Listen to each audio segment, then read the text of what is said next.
What if access to clean water, something we all think of as a basic human right, was controlled by digital currency? And tied to data collection. Yeah, it's a pretty unsettling thought.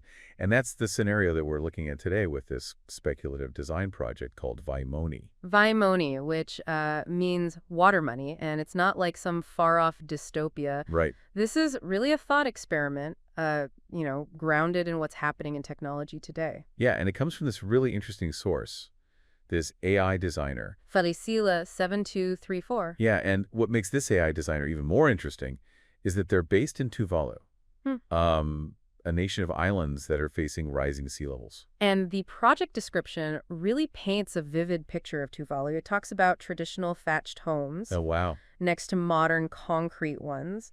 And it just gives you this sense of a culture like grappling with change. Yeah. And that's where Vai Moni comes in. So this is at the heart of this tension. Yeah. Okay, so let's unpack this a little bit. Vai Moni basically revolves around this water-purifying spoon. Right. That's linked to a digital currency system. So you could get clean water, you use the spoon. But it tracks how much you're using, and it requires a digital payment. Yeah. It seems like a pretty radical solution to this problem of water scarcity. It's innovative. On the surface, it seems innovative. But when you start to think about it a little more deeply, this spoon's not just purifying water. Right. It's collecting data on you, right, on your consumption habits. And that raises some questions, who controls that data? What happens to that data? Yeah. How's it used? What safeguards are in place to make sure it's not misused? Exactly. Yeah, you're right. That's where things start to get a little unnerving, I think. There's a potential dark side to this. It seems like this benevolent technology. Right, and I think it's important to understand that Felicila7234 isn't saying this is the solution. Okay. This is a provocation. Oh? It's speculative design, pushing the boundaries to see what the future might hold. So it's more about prompting us to think critically about what could happen. Exactly. Not necessarily predicting what will happen. Yeah, yeah. And to really appreciate, the nuances of this, we have to consider who the designer is. Okay. Felicila7234, based in Tuvalu, brings an understanding of water scarcity. Right. That someone else might not have. Oh, so there's a really localized perspective here. Yes. Okay. Absolutely. And the way they went about designing it is really interesting, too. They combine in-depth research on emerging tech with storytelling. Oh, wow. So it's kind of weaving together this cutting-edge science with this ancient wisdom. And I can see how that makes an issue as complex as water access more relatable. Even for people like me who aren't tech experts. Exactly. And I think that relatability is key because by grounding this technology in a narrative that we're all familiar with, it's easier to imagine how this would actually play out. Right. So it's not just abstract data. It's not just algorithms. Right. It's really how this impacts people. Yeah, their traditions, their relationships with each other. Let's talk about some of those impacts then, both good and bad. I mean, on the one hand, something like Vai Moni, it could really ensure that people have access to clean water, even in a future where resources are really scarce. Yeah. And maybe even incentivize people to, be careful about how much water they're using. Those are good points. But we have to balance those potential benefits with the downsides.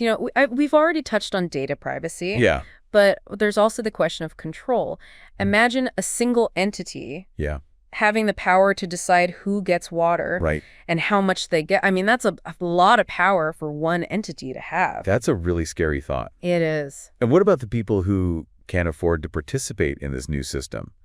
Are they just left behind? That's a huge question. If we're talking about a system that controls something as fundamental as water, it can't leave people out, especially the people who can't afford it. The project description really emphasizes the potential for cultural impact, especially in a place like Tuvalu where traditions and social fabric are so closely tied to water. Right, and that's something we don't often think about when we talk about technology. But it's important. How would this system disrupt social norms? Yeah. Their current ways of managing water, their ways of sharing water. And the AI uses a very specific word to describe this technology. They call it a gift. That's interesting, isn't it? Yeah, it is. Is it really a gift? Or is it something else? Or is there a hidden cost? Yeah, and who benefits the most? I keep thinking about this image that was included with the description. Oh, yeah. It's this traditional vessel holding this really futuristic water-purifying spoon. Wow. It's a powerful visual. It really captures that tension between old and new. tradition and technology. Yeah, and it's like a symbol, I think, of the choices that we face as we move into this increasingly tech-driven future. It's a reminder that, we need to think critically about technology. Absolutely, even when it's presented as a solution. Right. We can't just accept it at face value. So we need to be asking, who benefits? Who is excluded? What are the long-term consequences? Yeah. These are huge questions. This reminds me of that term, technological solutionism. Right. This idea that technology can solve all our problems, even like social problems, political problems. It's so tempting to think that, right? Especially with resource scarcity. We want to reach for a tech fix. Yeah. But we don't always think about the underlying causes. But what if the technology itself, like in the case of Vai Moni, what if it actually creates new problems? Right. Or makes existing ones worse. It's like trying to fix a leaky faucet, but you end up flooding the whole basement. Exactly. That's a great analogy. And I think that's what makes Vai Moni so valuable. It's a cautionary tale. Don't just jump to a tech solution. Think it through. Think about all the social and cultural and ethical implications. We're talking about changing how a society functions, how people relate to each other, how they relate to water. And that's where the storytelling element comes in, grounding the speculative technology in a narrative. Yeah. Makes it feel real. It makes the consequences feel real. It's not just some abstract concept anymore. It's like a story that taps into our fears about control, about scarcity, about losing our privacy. And that's why it's so unsettling. This is something we all need, water, and it shows us how easily it could become. A way to control people. This whole conversation has me thinking about power. We talked about this, this one entity that could control the water. But what about the data they're collecting? I mean, who earns that data? And how could it be used, beyond just tracking water use? Right. I mean, we've already seen how data can be used to manipulate, to exploit, to discriminate. Yeah.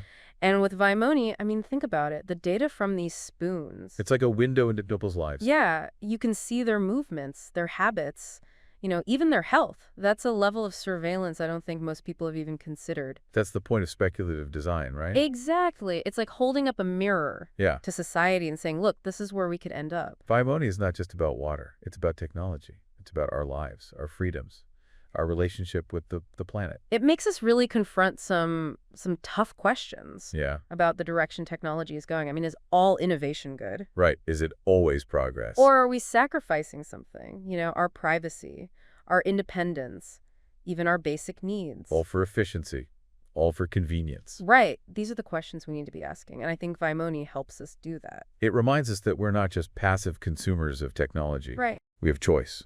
In how it shapes our world. We need to go beyond, can we do this? We need to be asking, should we? Yeah. And what are the consequences? I mean, the designer, Felicity7234, calls this a gift. But I don't think it's that straightforward. It makes you wonder, a gift for who? I mean, is it for the people who need clean water?